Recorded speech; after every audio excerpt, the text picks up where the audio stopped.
안녕하세요, 수진입니다. 우리 오래된 벗 하면 생각나는 사람 누구일까요? 그 옛날 있잖아. 그 팬티 벗고 혼자서 거기 막 뛰어놀던 그때 그 시절, 그렇게 생각하는 남자분도 계실 거고요. 옛날에 빨간색 그 벽돌같이 생긴 거 막 빠수어서 소꿉놀이 했던 그때 그 친구, 이렇게 생각하는 분도 계시죠. 오래된 벗 하면 옛날 옛적의 그 오래된 벗을 생각하게 될 거예요. 저도 그랬어요. 그런데 여기에 있는 이 작가님은요, 오래된 벗을 부부를 칭하고 있어요. 왜 오래된 벗이라고 제목을 정했을까요? 책 속으로 한번 들어가 볼게요. 파킨스병으로 오랜 시간 투병 중인 민 할머니께서 허리를 심하게 다쳐 수술했다는 연락을 받고 병원으로 찾아갔다. 휠체어에 타고 있는 아내와 그 옆을 지키고 있는 70을 훌쩍 넘긴 남편분이 나와 남편을 반겼다. 그날따라 아픈 아내 곁에서 조용한 미소로 우리를 안아주시는 남편분을 보고 있자니 마음이 아렸다. 몇 달 새 흰머리가 수북하게 늘었고 마른 몸은 더 말라 있었다. 하루 24시간 아내를 간호하느라 자신의 몸을 돌볼 여유조차 없었던 것이다. 살면서 그간 아내에게 진빚을 갚는다는 심정으로 간병을 하고 있다고는 했지만 오히려 그 말이 듣는 이의 가슴을 더 아프게 했다. 처음엔 라면 하나도 제대로 끓일 줄 몰랐지만 지금은 밥도 하고 반찬도 만든단다. 요즘은 아내가 입원해 있으니 매일 1시간 거리를 운전해서 식사를 챙겨 날라야 하는 게 번거롭긴 하지만 그래도 잘 때만큼은 편해서 그나마 다행이란다. 그간 자다가도 몇 번이고 약을 챙기고 화장실을 데리고 가며 잠을 설쳤을 노인의 고뇌가 마음을 핥히었다. 곱은 손으로 만든 반찬이 그리 맛이 있을까?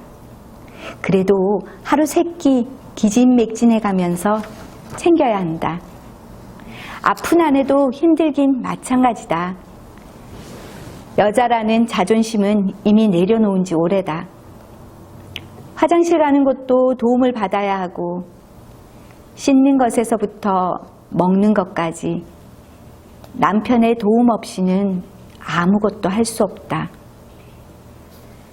더 마음 아픈 것은 예전처럼 걸을 수 없다는 통보가 왔기 때문이다.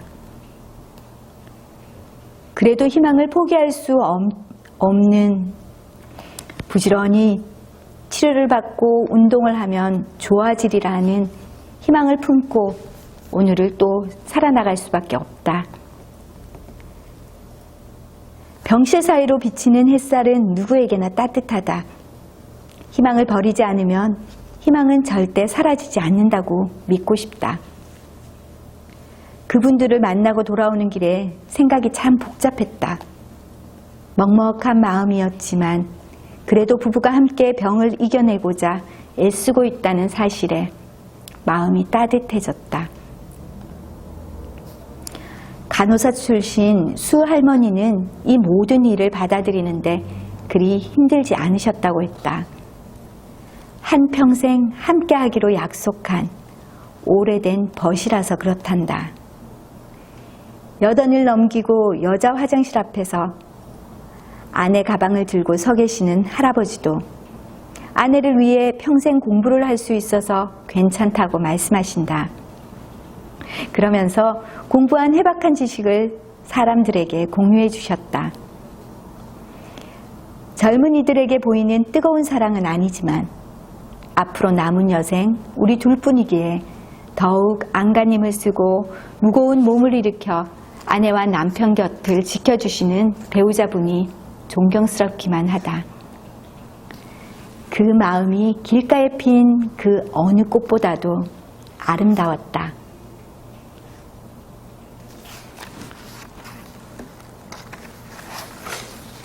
요즘 사람들이 생각하는 부부와 70이 넘은 노년의 맛보는, 내가 아닌 지켜보는 입장에서 관찰자가 되어서 지켜보는 노년의 부부들, 참 다른 것 같지 않나요? 저희 집에도 저희 어머니가 70대셨을 때 요양보호사 자격증을 따셨어요. 왜 따셨나 하면 저희 아버지가 이제 당뇨로 합병까지 오니까 엄마가 아빠를 좀 더 잘 돌보아 주어야 되겠다는 생각으로 요양보호사 자격증을 따야 한다고 하시더라고요. 그런데 사실 요양보호사 그냥 따는 게 아니더라고요. 국가 자격증이니까 이수하는 시간도 있고 그 이수하는 시간에다가 실습도 한 달 동안 가야 하고 그리고 또 시험도 쳐야 한대요. 그래서 엄마는 70 넘어서 사실 머리에 우리 지금 40, 50인데도 책 공부하면 머리에 잘 안 들어온다고 하는데 70 넘어서 필기시험을 치려니 너무 힘든 거예요. 쪽잠 자면서 일어나서 또 공부하고 또 쪽잠 자면서 일어나서 공부하고 그렇게 한 달을 공부해서 시험을 치셨고 다행히 합격하셨어요. 그리고 실습도 한 달 동안 엄마보다 훨씬 젊은 사람을 간호해야 하고 저희 엄마 키가 별로 안 크거든요. 아주 작은 체구에 엄마보다 훨씬 큰 사람을 요령껏 눕히고 앉히면서 실습까지 하셨어요. 그리고 요양보호사 자격증이 나오는 날 저희 아빠 아무것도 할 줄 모르거든요. 그런데 그날 소파에 앉아서 그 자격증을 손에 드시고는 남자가 울면 안 된다는데 엉엉 우시더래요. 엄마한테 너무 고맙고 감사했던 거죠. 사실은 뭐 늘 그렇잖아요. 부부라는 게 좋다가도 싫고 뭐 작은 것 때문에 싸우기도 하고 막 이렇잖아요. 그렇게 하셨는데 그날 이후로 아빠는 분리수거도 하시고요. 그리고 청소도 막 해주시고요. 엄마를 도와주시는 거예요. 그래서 저는 그런 모습을 보면서 아, 부부란 이런 거구나. 뭐 징징거리고 싸우고 하더라도 어느 순간 정말 필요한 순간이 되니까 그 사람을 배려하고 그 사람을 도와주고 싶은 마음이 드는 게 부부구나. 그게 벌써 한 5년 전의 일이고요. 어제 어버이날이어서 엄마 아빠 집에 갔었거든요.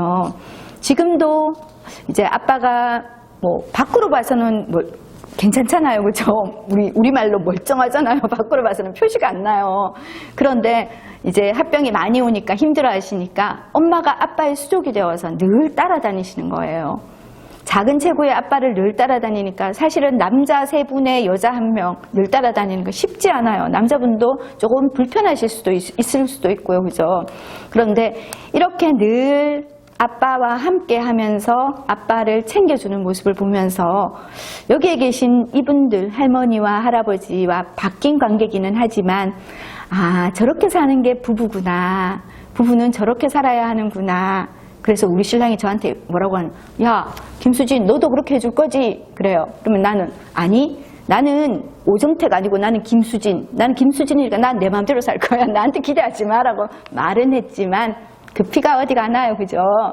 그래도 또 생각하면 안쓰럽기도 하고 또 생각하면은 좋기도 하고 그런 게 부부인 것 같아요. 이제 저도 한 25년 살고 나니까 애틋하거나 연애하는 심정에 뭔가 막 가슴 뛰어오르는 건 없지만 그냥 옆에 있으니까 편안하고 안정된 느낌? 바로 애인이 아닌 벗이 주는 느낌이겠죠? 소중한 벗. 여러분들도 오늘 소중한 벗과 함께 맥주 한 잔 어떠세요? 여러분의 행복한 삶을 응원합니다.